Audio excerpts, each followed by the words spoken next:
Season 2 episode 1 के starting में जिन्हों सो रहा होता है। तभी जिन्हा का कॉल आता है।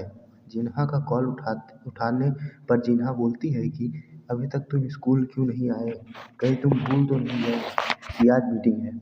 जिन्हों तब टाइम देखता है कि 2 बज रहा है।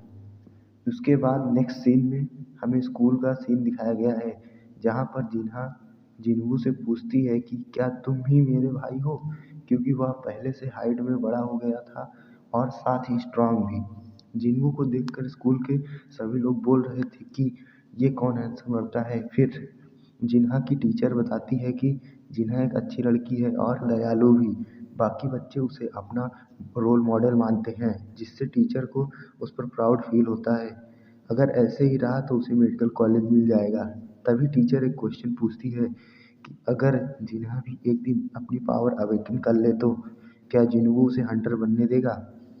तो जिस पर जिन्हों बोलता है कि नहीं। फिर टीचर उसे एक फेवर मांगती है कि तुम जिन्हा की फ्रेंड को समझाओ कि वो हंटर ना बने। नेक्स्ट सीन में जिन्हों उस लड़की के पास जाता है और उसे अपने साथ एक मिशन पर चलने के लिए बोलता है, और यह भी बताता है कि वह ई रैंक हंटर है, उसे गिव अप कर देना चाहिए क्योंकि ई रैंक उसे लिविंग नहीं चल पाएगी। नेक्स्ट सीन में दोंगसू को दिखाया गया है, जो अपने भाई का बदला लेने आया था। और यहाँ पर दोंगसू बताता है कि वो ज़्यादा दिन यहाँ पर नहीं रुकेगा, वो सिर्फ यहाँ पर अपने भाई का बदला लेने आया है। पहले ई रैंक हंटर, उसके बाद फिर डी रैंक वाले हंटर को मारूंगा। नेक्स्ट सीन में हमें मिशन वाली प्लेस को दिखाया जाता है, जहाँ पर जिन्हों जाना चाहता था। उस मिशन में टोटल 10 लोग थे। एक ए रैंक हंटर किम चुल, जो कि लीडर था, बाकी 5 B rank Hunter plus 2 E rank और 2 सी रैंक हंटर थे, जिसमें जिन्हों और लड़की इंक्लूडेड थे। डंजन के अंदर जाते ही जिन्हों को रियलाइज़ हो गया कि कुछ तो गड़बड़ है। वो वहाँ से निकलने की कोशिश करता है बट फेल हो जाता है। डंजन जो कि नॉर्मल सी रैंक का था, वो अब रेड गेट बन गया है, जो कि हार्डेस्ट था। मिशन को सारे हंटर्स आइस वाले एरिया पर टेलीपोर्ट हो जाते हैं और डिस्कशन कर रहे होते हैं कि तभी 2 अटैक होता है। पहला जो कि सी रैंक हंटर पर होता है, वो तुरंत वहीं पर मर जाता है, और दूसरा जो लड़की पर होता है, जिसे जिन्हों आसानी से रोक लेता है। अटैक आइस एल्फ से ने किया था। किमचुल की जो कि लीडर था, वो ऑर्डर देता है कि टीम 2 हिस्सों में बढ़ जाएगी। एक सी रैंक प्लस लड़की जिन्हों के साथ जाएंगे और बाकी किमचुल के साथ मेन रोड साइड जाएंगे। जिन्हों जंगल में जाएगा। मेन रोड साइड जाते ही किमचुल को सामने बियर्स आ जाते हैं, जिससे वो टीम वर्क से मार देते हैं। नेक्स्ट सीन में जिन्हों को भी पेड़ पर पंजों के निशान दिखे, जिससे वो समझ गया कि बियर है। लेकिन वो लोग और अंदर जाने का डिसाइड करते हैं, क्योंकि अंदर जाने पर सिर्फ बियर ही एनिमी, आइस एल्प्स नहीं। तभी जिन्हों अपनी इन्वेंट्री से जैकेट निकालता है, जो सबको देता है, क्योंकि ठंड बहुत थी, और सबको बताता है कि उससे कोई क्वेश्चन मत पूछना, वो सबको सेव कर लेगा।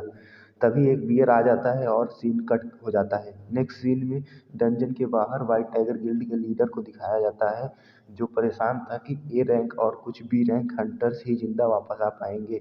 तभी डोंगसू की एंट्री होती है। फिर दोनों में बहस होती है कि उसने ई रैंक हंटर को अंदर कैसे जाने दिया सी रैंक डंजन में। नेक्स्ट सीन में जिन्हों एक पंच से बियर को मार देता है और वो मर जाता है, और उसने वहाँ पर मौजूद सभी बियर्स को मार दिया था। नेक्स्ट सीन में वो लोग बियर का मीट खा रहे होते हैं और आग के पास बैठे होते हैं, एक्सेप्ट जिन्हों, जो कि अकेला जंगल में बियर के ग्रुप के पास फाइट लेने गया था। वहाँ पर जाकर जिन्हों ने अपनी शैडो आर्मी बुलाई, ताकि नंबर्स में बराबरी हो सके और उनकी पावर भी टेस्ट हो जाए।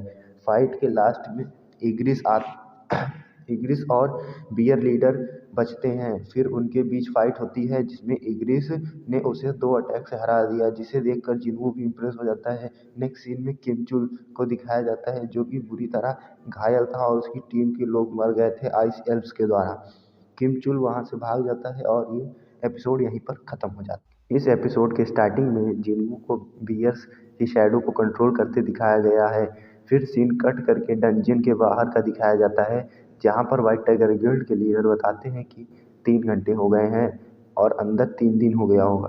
तभी डोंगसू पूछता है कि जिन्हों तो व्हाइट टाइगर गिल्ड का मेंबर नहीं, है तो उसे जाने की परमिशन किसने दी?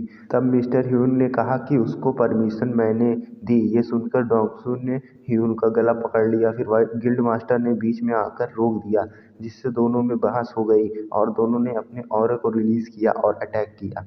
तभी सीन कट हो जाता है और नेक्स्ट सीन में किम चुल को दिखाया जाता है, जो ठंड से परेशान और मरे हुए बियर्स को देखकर टेंशन में आ जाता है। और ये सीन यहीं पे कट हो जाता है। नेक्स्ट सीन में डंजन के बाहर की फाइट दिखती है, जिसको हॉन्ग ने आकर रोक दी और शांत रहने को बोला। फिर नेक्स्ट सीन में किम चुल जिनवू की कैंप के पास जाकर अटैक कर देता है। तभी जिनवू आकर एक मुक्का मारता है, जिससे किम चुल दूर जाकर गिरता है।